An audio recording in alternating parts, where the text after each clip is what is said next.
आज हमारे खाने पर कर है, आज हमारे जीने पर कर है, आज हमारे मरने पर कर है, दवाओं पर कर है, पेन पर कर है, कलम पर कर ही कर है, कर। कल पैदा होने वाले लड़के पर, बच्चे पर भी अगर उसे दूध चाहिए तो उस पर भी टैक्स।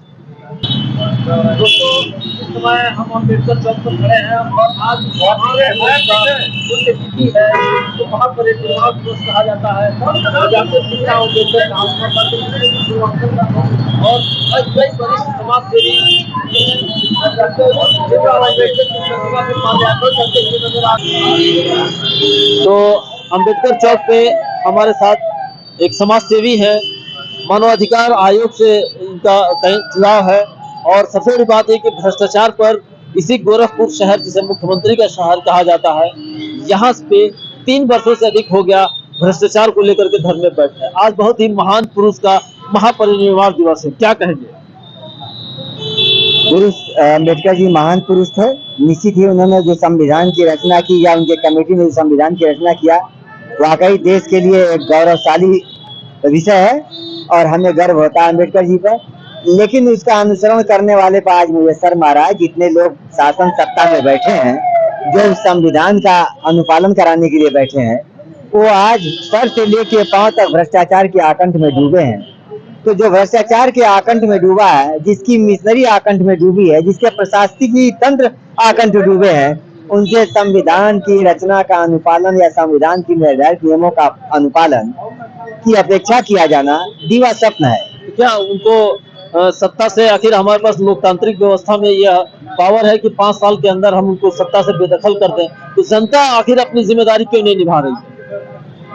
जैसे अंग्रेजों की नीति थी फूट डालो राज करो, तो वैसे इस सरकार की भी नीति है कि धर्म में बांटो, जात में बांटो और राज करो। तो जो जनमानस है भारतीय लोकतंत्र का, उसे इन्होंने खंडित कर दिया है। अब खंडित कर दिया तो टुकड़ों में बढ़ चुके हैं, जो एकत्र नहीं हो पा रहे हैं या एकांकी प्रयास मिल करके नहीं कर पा रहे हैं, जिसके कारण यह सत्ता में एक मुगल शासकों की तरह काबिज है।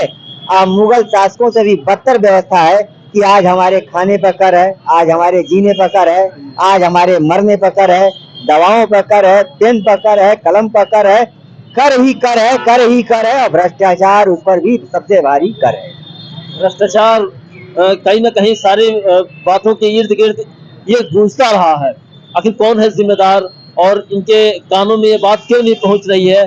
जो अमृतकाल जैसे काल का दावा कर रहे हैं, जो ऐसा बता रहे हैं कि ये आज से पहले कोई इतना बड़ा लोकतांत्रिक व्यवस्था नहीं हुआ, दुनिया का सबसे बड़े लोकतंत्र का दावा होने का हमारे प्रधानमंत्री दावा कर रहे हैं। आज उन्हीं के देश में इस तरीके के प्रश्न उठ रहे हैं। अब हमारे साथ बने रहिए, कुछ ही हम और समाज सेवियों से मिलते हैं।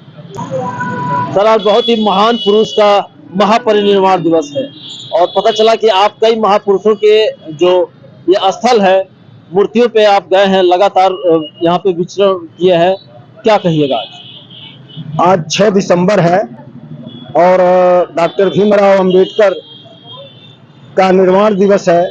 डॉक्टर भीमराव अंबेडकर ने जो संविधान हमको दिया, उसी संविधान के तहत हमारी व्यवस्थाएं चलती हैं, उसी संविधान के तहत हमको अधिकार मिला हुआ है और जो अधिकार मिला हुआ है उस अधिकार के आधार पर हमारी व्यवस्था काम करती है। आज हम उनको ये सारी बातें तो ठीक है, आज हम उनको नमन करते हैं। आज हम उनको नमन करते हैं कि उन्होंने हमें एक ऐसा संविधान दिया जिसके तहत आज पूरी व्यवस्था जो है एक सामाजिक, आर्थिक, राजनीतिक रूप लिए हुए है और समता मूलक समाज बनाने में हम आगे बढ़ रहे हैं। लेकिन इसमें कुछ बाधाएं हैं, कुछ ऐसे लोग भी हैं जो इस संविधान को मानते ही नहीं हैं, इस संविधान पर कुठाराघात बार बार करते हैं और उसी संविधान की रक्षा के लिए हम सारे लोगों को, देश के हर नागरिक को इस संविधान को रक्षा करने के लिए हमें आगे आना होगा। इन्हीं बातों को लेकर के आज हम उनका निर्वाण दिवस है। हमने संकल्प लिया है कि हम जिन परिस्थितियों में समता मूलक समाज बनाने में जो बाधाएं हैं, और ये वर्तमान सरकार निश्चित रूप से ऐसी बाधाएं उत्पन्न कर रही है जिससे गैर बराबरी बढ़ रही है, जिससे समाज में तनाव बढ़ रहा है, सांप्रदायिक ताकतें सर उठा रही हैं, हिंदू मुसलमान, छोटे बड़े और आर्थिक विपन्न और संपन्न लोगों के जो बीच का खाई है वो और कम होनी चाहिए, लेकिन वो बढ़ाती जा रही है। यह सरकार हमें जिस प्रकार का भूख से लड़ने के लिए, भूखे नंगों के लिए, भूख से लड़ने के लिए हमें जहां आज आवाज उठानी पड़ती है, हमारे साथियों को आवाज उठानी पड़ती है। हर तरफ टैक्स, हर तरफ जीएसटी, हर तरफ टैक्स, एक एक चीजों पर, कल पैदा होने वाले लड़के पर, बच्चे पर भी अगर उसे दूध चाहिए तो उस पर भी टैक्स, सारे लोगों पर टैक्स, और थोड़ा सा दे करके हमें और अधिक से अधिक हमारे खून को चूस रही है सरकार। अधिक से अधिक टैक्स लगा के लगता है कि सरकार जो दावे कर रही थी कि हम तो मानव कल्याण में सारा काम कर रहे हैं, तो वो कल्याण न करके अकल्याण हो रहा है।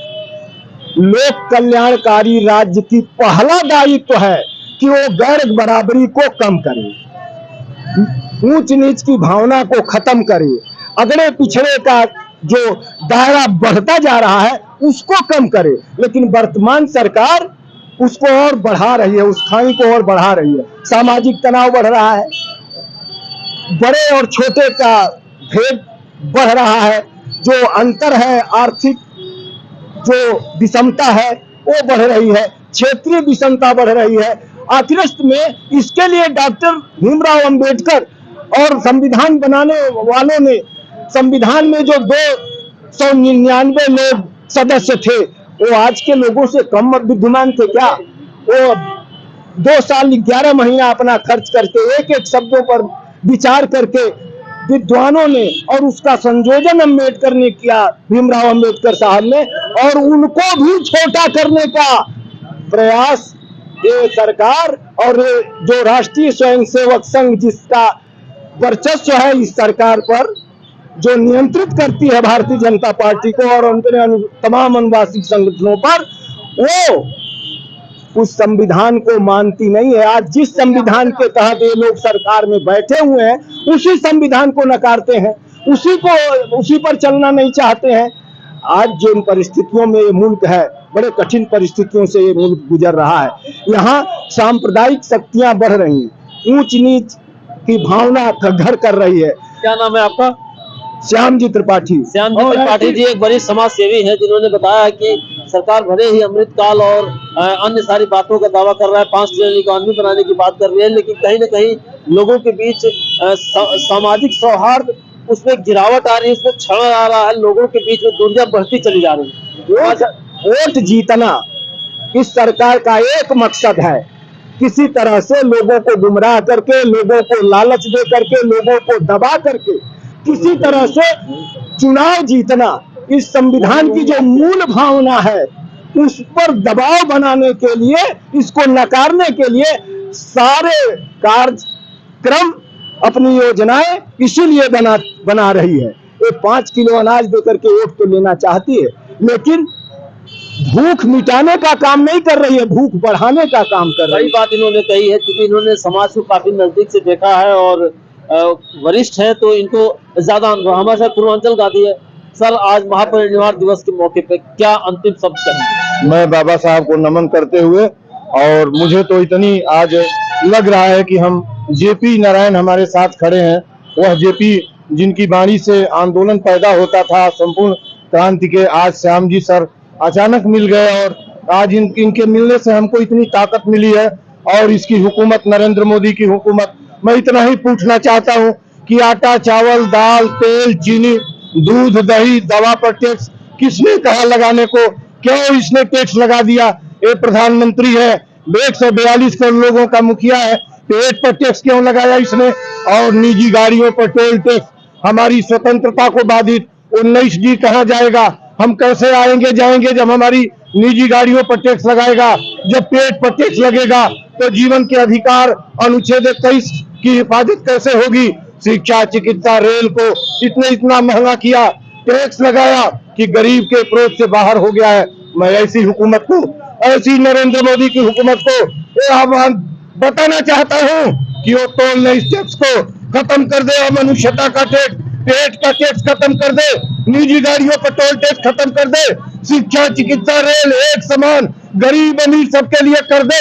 नहीं तो इसकी हुकूमत को एक संविधान निर्माता, समता पुरुष, संविधान निर्माता, एकता पुरुष के स्मृति दिवस पर मैं इनको चुनौती देता हूं कि दिल्ली में हुकूमत को नहीं चलने दूंगा, किसी कीमत पर नहीं चलने दूंगा। जय हिंद, जय भारत, जय भगत, जय गांधी, जय अम्बेडकर, जय कलाम।